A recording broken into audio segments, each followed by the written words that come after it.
Et bonjour à tous. Boom Jack, 1984, Tican. Un titre qui m'a marqué plus jeune parce qu'effectivement, alors je l'ai connu une seule fois sur une table cocktail dans une petite bourgade. Il y avait ça.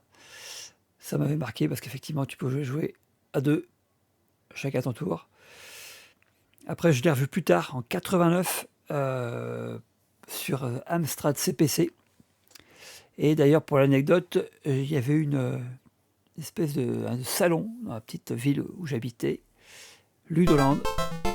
Et là, il m'avait filé, il y avait une boutique qui m'avait filé un poster avec le petit bonhomme avec sa cape et des petits screens. Et du coup, après, je l'avais récupéré sur l'Atari. Voilà. Donc ce titre-là est sorti un petit peu partout, hein, Amiga, ZX Spectrum et d'autres supports d'époque. Parce que là, c'était 84 et peut-être après d'autres années, d'autres années, peut-être 85 sur console. Après, j'ai pas trop connu le truc. Enfin, en tout cas, on va mettre quelques crédits. Je vais vous faire découvrir cela. Donc tu démarres un crédit avec 3 vies.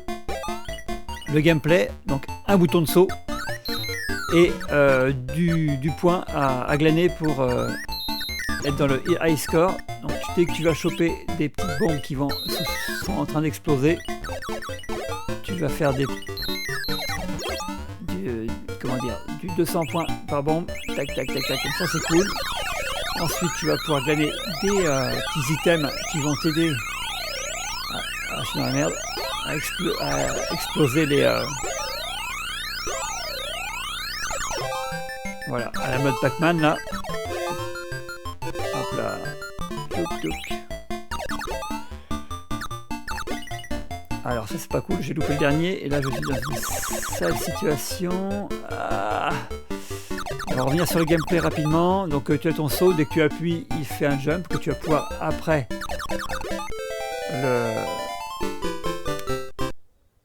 essayer d'éviter les ennemis et de sauter de plateforme en plateforme. Et dès que tu vas appuyer sur ton saut, tu vas pouvoir maîtriser le saut et essayer de planer pour aller dans un autre endroit. Alors là, si tu as la ref, écoute bien l'instru. On dirait Lady Madonna des Beatles. Ah, je me suis loupé. C'est un die and retry, comme tu peux le voir, c'est pas évident. Les petits persos ont à peu près le même mouvement, enfin les petits ennemis pardon. Et par contre ça pop un petit peu aléatoirement. Donc, et puis il faut être clair, hein, pour l'époque, les jeux d'arcade, hein, c'était pour faire de la monnaie. Alors tu as une vingtaine de petites bombes à l'écran. Il faut essayer de toutes les glaner. L'idéal c'est d'avoir les points bonus pour essayer d'avoir le score le plus haut possible. Mais des fois, je pense que si tu peux choper la bombe, il faut la prendre. Voilà, pour terminer.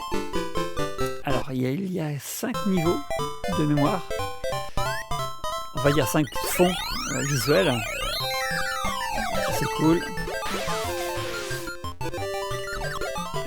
Là tu as le château numéro 3, en 4 tu as la ville, en 5 je me souviens plus, je l'ai vu qu'une fois. Et donc du coup après tu vas refaire en illimité, de ce que j'en avais lu il y a quelques temps, les tableaux avec des petites plateformes jaunes comme ça, posées différemment. Voilà, hop. C'est un titre hyper fun, avec lequel j'essaye d'y revenir régulièrement. Parce que là c'est de la partie rapide. Hein. Fait que maintenant on n'a pas énormément de temps pour jouer. Bon, tu fais une game en... Comme t'as vu, 2 minutes, t'as perdu tous tes crédits. Allez, j'essaye d'aller terminer le niveau. C'est pas évident en parlant parce que les ennemis sont assez oppressants, comme tu peux le voir. Hop là. Allez, on va aller voir. Hop là. touc. Voilà, impeccable. Bon, voilà ce que je pouvais te montrer pendant ces quelques minutes de gameplay. Donc moi c'est un jeu de cœur bien évidemment, donc ça va fausser ma vision du jeu. Ah, un petit peu de points doublés, ça fait du bien.